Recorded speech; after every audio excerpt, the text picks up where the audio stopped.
دعا مانگنے کے آداب۔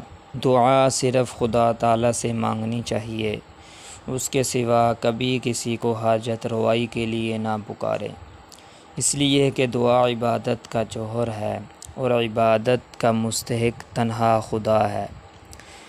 قرآن پاک میں ارشاد ہے، لَهُ دعوت الحق والذین یدعون من دونہ لا یستجیبون لهم بشیء الا کباسط کفیہ الی الماء لیبلغ ما هو ببالغہ وما دعاء الکافرین الا فی ضلال۔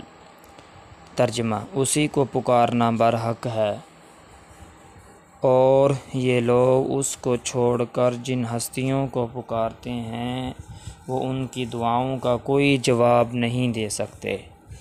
ان کو پکارنا تو ایسا ہے جیسے کوئی شخص اپنے دونوں ہاتھ پانی کی طرف پھیلا کر چاہے کہ پانی دور ہی سے اس کے منہ میں آ پہنچے، حالانکہ پانی اس تک کبھی نہیں پہنچ سکتا۔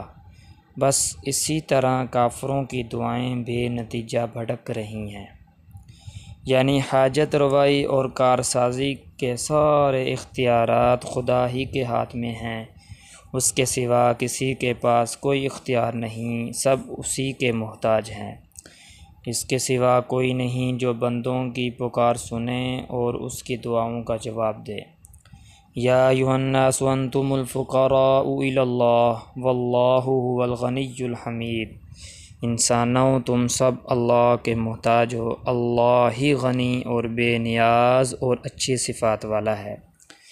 آپ علیہ السلام کا ارشاد ہے کہ خدا تعالیٰ ارشاد فرماتے ہیں، میرے بندو، میں نے اپنے اوپر ظلم حرام کر لیا ہے، تم بھی ایک دوسرے پر ظلم اور زیادتی کو حرام سمجھو۔ میرے بندو، تم میں سے ہر ایک گمراہ ہے سوائے اس کے جس کو میں ہدایت دوں، بس تم مجھ ہی سے ہدایت طلب کرو، میں تمہیں ہدایت دوں۔ میرے بندو، تم میں سے ہر ایک بھوکا ہے سوائے اس شخص کے جس کو میں کھلاؤں، بس تم مجھ سے روزی مانگو، تمہیں میں روزی دوں۔ میرے بندو، تم میں سے ہر ایک ننگا ہے سوائے اس کے جس کو میں پہناؤں، بس تم مجھ ہی سے لباس مانگو، میں تمہیں پہناؤں گا۔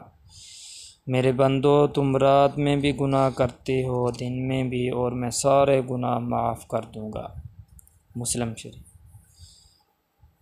اور آپ علیہ السلام نے یہ بھی ارشاد فرمایا، آدمی کو اپنی ساری حاجتیں خدا ہی سے مانگنی چاہیے، یہاں تک کہ اگر جوتے کا تسمہ ٹوٹ جائے تو خدا ہی سے مانگے، اور اگر نمک کی ضرورت ہو تو وہ بھی خدا ہی سے مانگے۔ مطلب یہ ہے کہ انسان کو اپنی چھوٹی ضرورت کے لیے خدا ہی کی طرف متوجہ ہونا چاہیے، اس کے سوا نہ کوئی دعاؤں کو سننے والا اور نہ کوئی مرادیں پوری کرنے والا ہے۔ دعا ہے کہ اللہ تبارک و تعالی ہمیں اپنی ذات سے مانگنے کی توفیق عطا فرمائے۔ وآخر دعوانا ان الحمد للہ رب العالمین۔